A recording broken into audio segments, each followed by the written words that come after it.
დღეს ჩემი სტუმარია ესპანეთის სოციალური დაცვის, უსაფრთხოებისა და მიგრაციის მინისტრი ელმა საისი. მიგრაციის კუთხით ესპანეთი როგორც ჩანს თავისი ევროპელი მეზობლების პოლიტიკის საწინააღმდეგო მიმართულებით მიდის. დიდი მადლობა ქალბატონო მინისტრო, რომ მოფრინავთ. მიხარია თქვენთან სტუმრობა. როგორც აღნიშნე, მიგრაციის კუთხით ესპანეთი უფრო ღია კარის პოლიტიკას ატარებს. რის მოგვარებას აპირებთ ამ სტრატეგიით?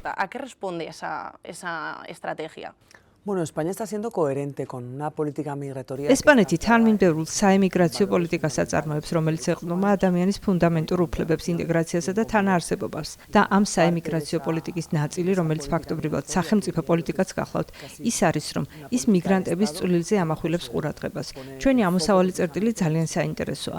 ესპანეთი მიგრანტების ქვეყანა იყო. დღეს ესპანეთი შესაძლებლობათა ქვეყანაა და მთავრობაში შესანიშნავად ვაცნობიერებთ, რომ გარდა ღირებულებითი ასპექტისა, რომლის მიხედვითაც ადამიანის უფლებები უმთავრესია, საგულისხმოა ისიც, რომ მიგრანტებს ძალიან დიდი წვლილი მიუძღვით ჩვენი ქვეყნის ცხოვრებაში ყველა თვალსაზრისით.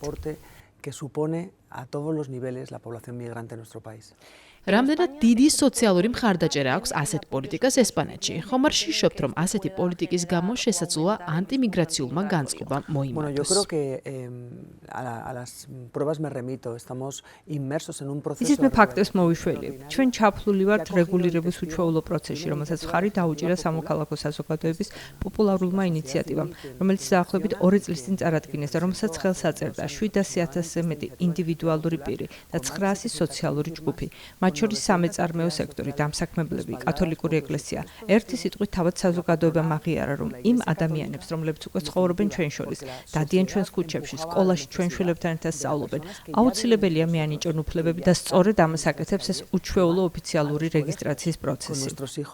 Bueno, pues darles derechos, que eso es lo que supone un proceso de regulación. ასე რომ ამ იდეას აქვს სამაგი მხარდაჭერა, სოციალური, ეკონომიკური და პოლიტიკური. რადგან ეს ინიციატივა უკვე მოიწონა დეპუტატთა კონგრესმა 310 ხმით. მხოლოდ პარტია ვოქსმა მისცა ხმა ამ პოპულარული საკანონმდებლო ინიციატივის წინააღმდეგ 2 წლის წინ და ჩვენ დავიწყეთ ეს არაჩვეულებრივი რეგულირების პროცესი.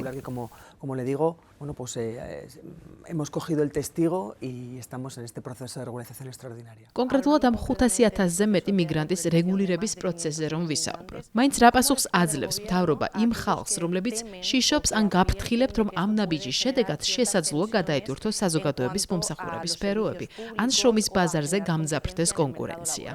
Bueno, primeramente, esto no es la primera vez que ocurre. უპირველეს ყოვლისა ეს პირველად არ ხდება ევროპაში. სხვა ქვეყნებიც გაატარეს ასეთი ტიპის პროცედურები და თავად ესპანეთში ეს უკვე მეშვიდედ ხდება.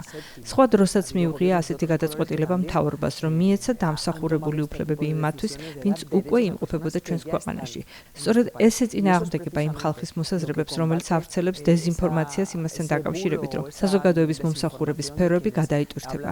ეს ადამიანები ხომ ისედაც ჩვენ შორის არიან. პრობლემა ის არის, რომ ისინი უუფლებონი არიან და არც პასუხისმგებლობა მოეთხოვებათ.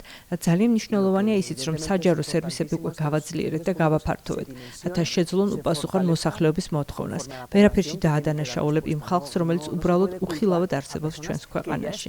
Desde la invisibilidad en nuestro país. გარდა ბინადრობის ნებართვისა, კიდევ რა კონკრეტული ზომების მიღებას აპირებთ, რათა აღკვეთოთ დესტაბილიზაცია, შრომის ექსპლუატაცია და რეალურად მოხდეს ინტეგრაცია? ეს არაჩვეულებრივი რეგულაცია რეალურად აძლევს უფლებას ადამიანს, რომ იცხოვროს და იშრომოს ესპანეთში ნებისმიერ ადგილას, ნებისმიერ ავტონომიურ რეგიონსა თუ სექტორში, ჩაერთოს სოციალური უსაფრთხოების სისტემაში და ზოგადად ნებისმიერ სისტემაში, ან დამოუკიდებლად იცხოვროს მაგალითად. თუმცა მნიშვნელოვანია აღინიშნოს, რომ ინტეგრაციისა და თანაცხოვრების გეგმაზეც მუშაობთ, რადგან აშკარაა, რომ ავტონომიურ ერთეულებსა და ადგილობრივ ორგანოებს ძალიან ბევრი საქმე გაუჩნდებათ, რადგან ქვეყანაში სხვადასხვა უწყების კომპეტენციაში შედის ისეთი საკითხები, როგორებიცაა განათლება, საცხოვრისით უზრუნველყოფა, სოციალური მომსახურება. ამ ყველაფერს ფუნდამენტური მნიშვნელობა აქვს და მათზე პასუხისმგებლობა ავტონომიურ ერთეულებს ეკისრებათ. თუმცა მინდა ერთი რამ აუცილებლად აღნიშნო შრომის რეგულაციასთან დაკავშირებით, როდესაც საქმე ეხება შრომის უფლებებსა და შრომის რეგულაციების დაცვას. ეს ყველას ერთნაირად ეხება. ამ მხრივ გამონაკლისი არ დაიშვება უცხოელისა თუ ესპანეთის მოქალაქისთვის.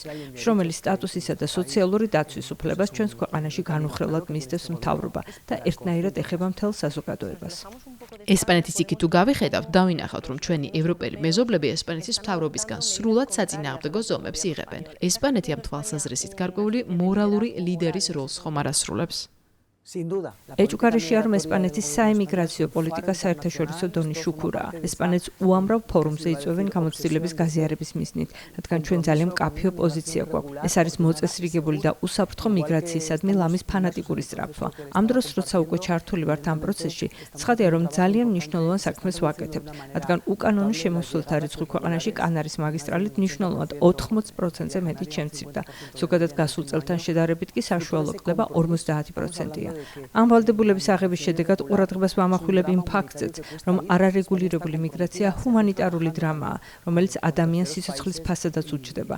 ესპანეთმა მტკიცედ გადაწყვიტა, რომ მესამე ტიპის ქვეყნებთანაც გააგრძელოს მუშაობა და აუცილებლად მოაწესრიგოს მიგრაცია და აქციოს უსაფრთხოდ, რაც ძალიან კარგია. რომ არაფერი ვთქვათ ადამიანის ღირსების პატივისცემასა და ადამიანის უფლებების დაცვაზე, რიცხვებიც გვაჩვენებს დადებით ტენდენციას. ფაქტობრივად 14.4% იმ ადამიანებისა, რომლებსაც სოციალური უსაფრთხოების სქემა ფარავს, არის უცხოელი და ამ მხრივ ესპანეთი ყველა რეკორდს ხსნის. საფრანგეთში მაგალითად მემარჯვენე პოლიტიკოსები, მათ შორის ჯორდან ბარდელა, ამბობენ, რომ ესპანეთი როგორც ჩანს ევროპაში ჭარბი საიმიგრაციო ნაკადის გამტარი გახდებაო. რას უპასუხებდით? Con datos y con verdad. Como acabo de decirle, მონაცემებს მოუყვანდი პასუხად, რომელიც სიმართლეს ასახავს. როგორც უკვე გითხარით, ჩვენ გვსურს დაუბრუნოთ ღირსება იმ ხალხს, რომელიც ისედაც ჩვენ შორის არის. გამოვამზევროთ ეს უხილავი ადამიანები, რომლებსაც უნდა ჰქონდეთ უფლებებიც და მოვალეობებიც. მაგრამ ამას გარდა გვინდა დავასრულოთ ეს მიგრაციასთან დაკავშირებული დრამატიზმი, რადგან მიგრანტები ზღვის გადმოლახვით ცდილობენ ახალი სიცოცხლის დაწყებას და სწორედ ეს იწვევს უკანონო მიგრაციას ჩვენ სანაპიროებზე.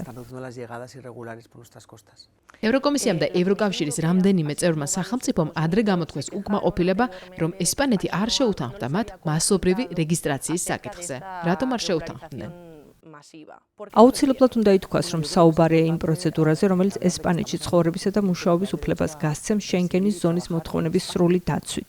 მაგრამ ისიც უნდა გავითვალისწინოთ, რომ ეს უფლება ეძლევა ხალხს, რომელიც ისედაც არის ჩვენს ქვეყანაში და რომელსაც აქვს ჩვენს ქვეყანაში მუშაობის სურვილი.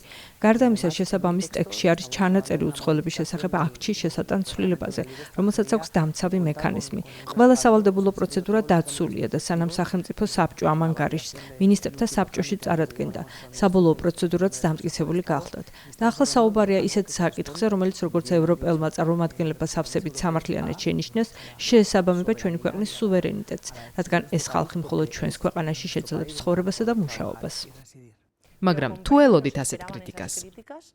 Bueno, yo lo que estoy constatando es que efectivamente როგორც ხედავ, მრავალ საკითხთან დაკავშირებით ალბათ მართლაც ისმის ესპანეთის მთავრობის საემიგრაციო პოლიტიკის მიმართ კრიტიკა, მაგრამ სინამდვილეში იმის აღიარებაც გვესმის, რომ ესპანეთის ხედვა და თანმიმდევრული საემიგრაციო პოლიტიკა წარმატებულია, როგორც ამაზე საუბრობენ ისეთი პრესტიჟული გამოცემები, რომლებიც ეკონომიკაზე ზრუნავენ. ამ გამოცემების მიხედვით ასეთი ზრდა იმაზე მიანიშნებს, რომ ესპანეთი არის ევროპაში დასაქმების ზრდის მამოძრავებელი მექანიზმი.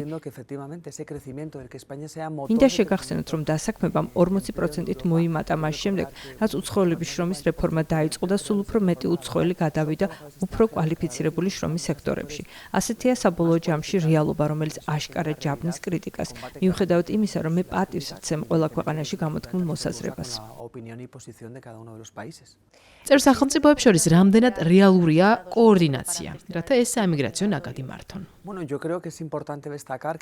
ჩემი აზრით აუცილებლად უნდა ითქვას, რომ მრავალწლიანი მცდელობის შემდეგ სწორედ ესპანეთის საპრეზიდენტო ვადის დროს მიიღეს, რაც სრულად არ არის შემთხვევითი ემიგრაციისა და თავშესაფრის მაძიებელთა შესახებ ევროპული გეგმა, რომლის განხორციელებასაც ესპანეთი გეგმავს ჰუმანური თვალსაზრისით. ასე რომ ჩვენ არათუ გვესმის ეს საკითხი, არამედ სრულად ვათანხმებთ ამ პოლიტიკას ევროკავშირის ერთიან ხედვასთან, მაგრამ ესპანეთს ყოველთვის ჰუმანურად ესმოდა მიგრაციის პოლიტიკის კონცეფცია.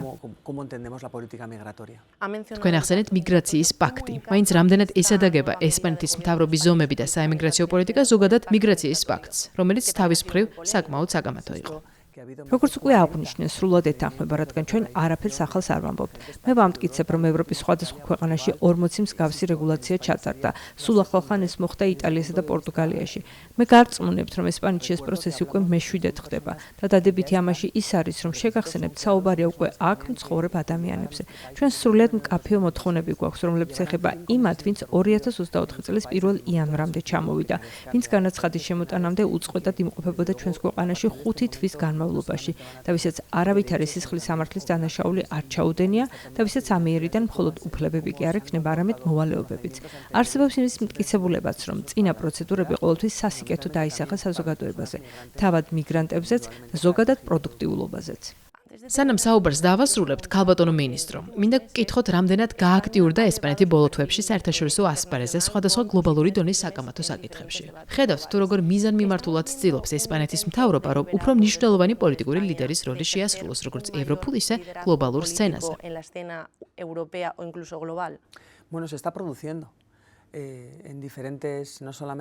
ეს აქტიურობა რამდენიმე მიმართულებით გაიშალა, არა მხოლოდ სამშვიდობო, ომის საწინააღმდეგო კონტექსტში მუშაობთ, არამედ საერთაშორისო სამართლის, მრავალმხრივი ფორმატის განუხრელად დაცვისა და ევროკავშირის ფუნდამენტური ღირებულებების პატივისცემის კუთხითაც ვაქტიურობთ. ფაქტობრივად ესპანეთი მტკიცედ დგას სათავეში, რაც ჩემი აზრით ძალიან მნიშვნელოვანია. ყოველთვის, როდესაც საჭირო იყო ხმის ამოღება, ალბათ ჩვენ ვიყავით პირველები, თუმცა ეს არ ნიშნავს, რომ მარტო ვართ, რადგან ვხედავთ, რომ სხვა ქვეყნებიც გადმოვიდნენ ჩვენს პოზიციაზე, რომელიც რეალურად იმ ღირებულებების დაცვას გულისხმობს, რომელთა დანერგვაზე ძალიან ბევრი ვიშრომეთ და რომლებზეც დგას ევროკავშირი. Mucho trabajo a todos y a todas alcanzar y que sustentan precisamente la Unión Europea. ამ მიდგომებიდან ერთ-ერთი ყველაზე საკამათო გამოდგა ის პოზიციები, რომლებიც ამერიკის შეერთებული შტატების პრეზიდენტ დონალდ ტრამპის ხედვას დაუპირისპირდა. რამდენად შეძლებს ესპანეთი მყარი ურთიერთობის შენარჩუნებას ამერიკასთან, თუ გავითვალისწინებთ იმ დაძაბულობას, რომელიც ტრამპთან დაპირისპირების გამო გაჩნდა. ნახეთ, ესპანეთი სანდო პარტნიორია. იგი მტკიცედ იცავს მრავალმხრივი შეთანხმებებისა და ზოგადად ყველა დონეზე არსებული ურთიერთობების ფარგლებში ნაკის ბრალდებულებებს. კომერციული კუთხით ეს ძალიან მნიშვნელოვანია. შეერთებულ შტატებთან ურთიერთობაში ის ძალიან მოქნილ პოზიციას ინარჩუნებს. ასე რომ ჩემი აზრით ყველაზე მნიშვნელოვანია თანმიმდევრულობა და ღირებულებების დაცვა. მე გარწმუნებთ, რომ ესპანეთის პოლიტიკა ყველა დონეზე ინარჩუნებს ამ მიდგომას. დიდი მადლობა, ქალბატონო მინისტრო.